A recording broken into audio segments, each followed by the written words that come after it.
السلام عليكم ورحمة الله وبركاته. ازيكم يا جماعة؟ عاملين ايه؟ يا رب تكونوا بخير.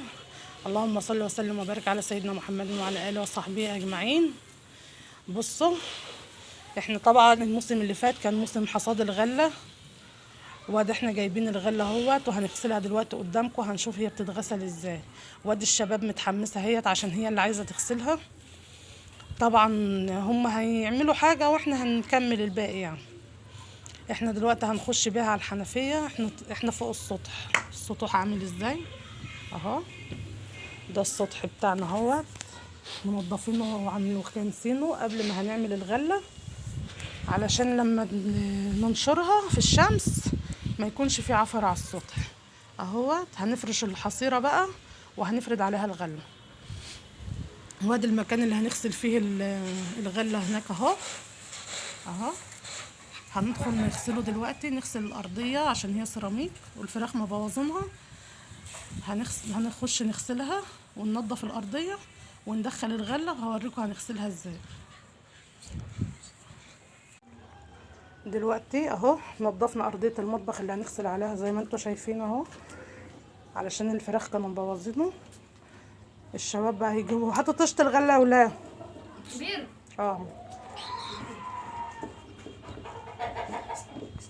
زي ما انتوا شايفين اهو.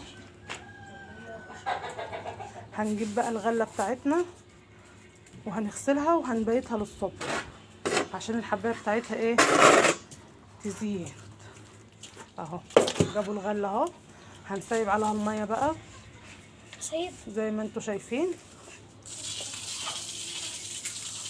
يعني ممكن تسيبها على الميه وتسيبيها 5 دقايق منقوعه على ما يكون فيها اي حصوه او اي حاجه تكون رقدت في قعر الطشت، وتبقى ايه، ونقعد ندعك فيها شويه كده، وكده يبقى كده غسلناها وخلصنا غسلها اهو. زي ما انتوا شايفين الميه اهي.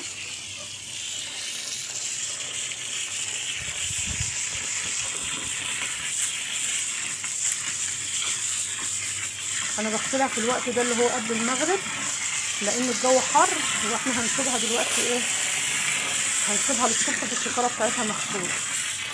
بصوا الحبايه بتاعتها بتبقى صغيره قبل ما تتغسل ازاي.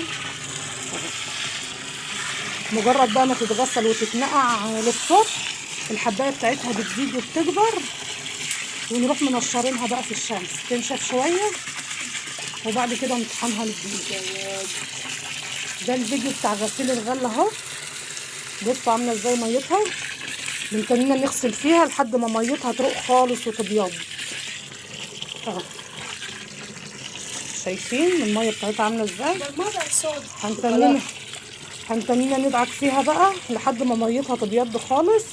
هنصفي الميه الوسخه ونحط ميه نضيف لحد ما تنضف معانا خالص وتروق كده، يبقى الغله اتغسلت ماشي اهو. دلوقتي بقى هنتنينا مسيبين الميه عليها لحد ما كل ده ايه يطلع على الوش ونصفيه. هوريها لكم بعد ما ميتها بتنضف بتبقى عامله ازاي. واللي معاه ربنا طبعا ربنا بيقويه.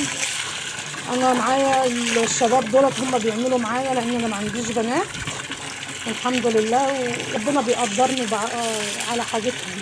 اهم حاجه دعوه من قلبكم ان ربنا يقدرني على تربيتهم ويبقوا كويسين وخلاص، لان انا تربيه الصبيان صعبه جدا. ربنا يقوينا عليهم الحمد لله على اي حال. بس هم بيساعدوني معاه شويه، بس في الاخر انا اللي بعمل كل حاجه. بصوا بعد ما الميه اتحرقت اهي ونفست، شوفوا الميه عامله ازاي جميله ازاي كده. خلاص المكله نفست من كل حاجه، من الشوائب اللي فيها والتراب اللي فيها كل حاجه. هنغسل بقى الكميه كلها بنفس الطريقه ديت، مش هنخلي فيها اي ترابه ولا اي حصوه ولا اي حاجه ولا اي عفش. الميه صافيه ازاي وجميله ونضيفه ازاي اه. ورغم كده ان احنا بنبقى منضفين الغله ما فيهاش اي حاجه، ان هي بعد ما تنشف بننقيها تاني بديار. بس بصوا ده رجعني للزمن الجميل زمان لما كنا بنعمل الحاجات دي في بيت اهلي، انما دلوقتي بعملها ايه لوحدي في بيت جوزي اهو. هنفضي شويه دولت بقى، وهنغسل الكميه الباقيه كلها بنفس الطريقه دي وبنفس الشكل ده لحد ما تنضف معاكم كده وتبقى زي الفل. وكده خلاص، كده خلاص خلصنا غسيل الغله. هبقى اوريها لكم بقى واحنا بننشرها كمان في الشمس الصبح ان شاء الله. السلام عليكم ورحمه الله وبركاته، ازيكم؟ ده احنا كده تاني يوم اهوت بعد ما غسلنا الغل. احنا لسه على الصبح، الشمس لسه ما ملتش الدنيا وما ملتش السطح، الشمس لسه مش حاميه شويه. هو دي الغله اهيت اللي احنا غسلناها، فرشنا لها حاجات اهوت علشان نفردها عليها عشان تنشف في الشمس. ماشي، بصوا مش انا قلت لكم بتبات علشان الحبايه تزيد. بصوا الحبايه بقت زايده عامله ازاي، الشمس مش مبينه اهو. الحبايه بسم الله ما شاء الله زادت ضعف اهو.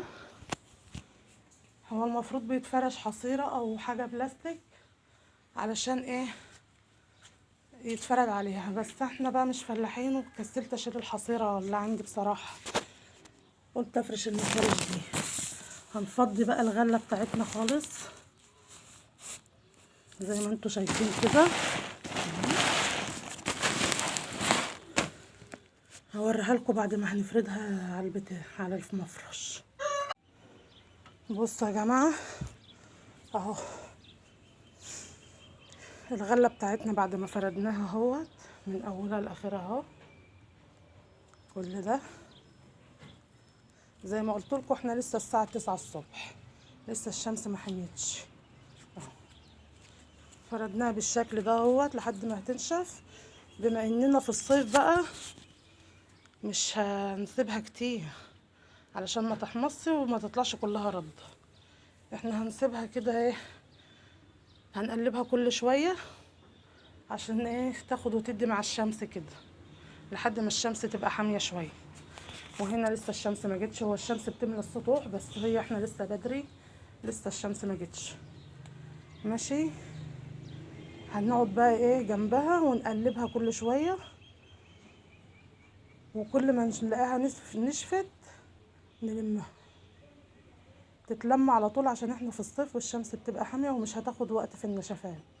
لو في الشتاء ممكن تقعد يومين وثلاثه كمان على ما تنشف، انما دلوقتي احنا في الصيف والشمس حاميه جدا. هننشفها شويه ساعه ساعتين، ساعه ساعتين بالكتير، وبعد كده هننقيها وهنحطها في الشكاير وهنروح نطحنها.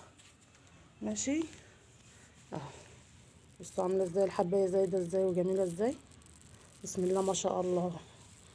الغله دي جميله، تعملي منها الدقيق وتعملي منها العيش. الدقيق بقى السن تعملي منه العيش، والدقيق الابيض بتاعها اللي هي بتطلع الاولى والتانية دي تعملي منها قرص، تعملي منها فطير، تعملي منها رقاق، بتبقى جميله في البيت بصراحه. ده اللي هننقيه منها واحنا بننقيه ونعبيها في الشكاير. بس ده الاخر بقى ايه حاجه لما تنشف، وبكده يبقى الغله بتاعتنا خلص. احنا مش فلاحين، انا مش فلاحه والله يا جماعه، انا شارياها كده اجربها مره.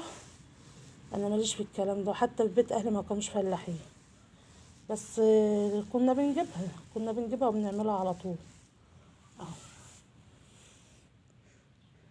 كده خلاص هي على التنقية وهتحط في الشكاير وتروح تنطح.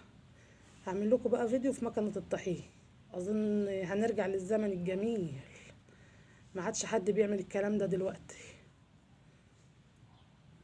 يلا سلام.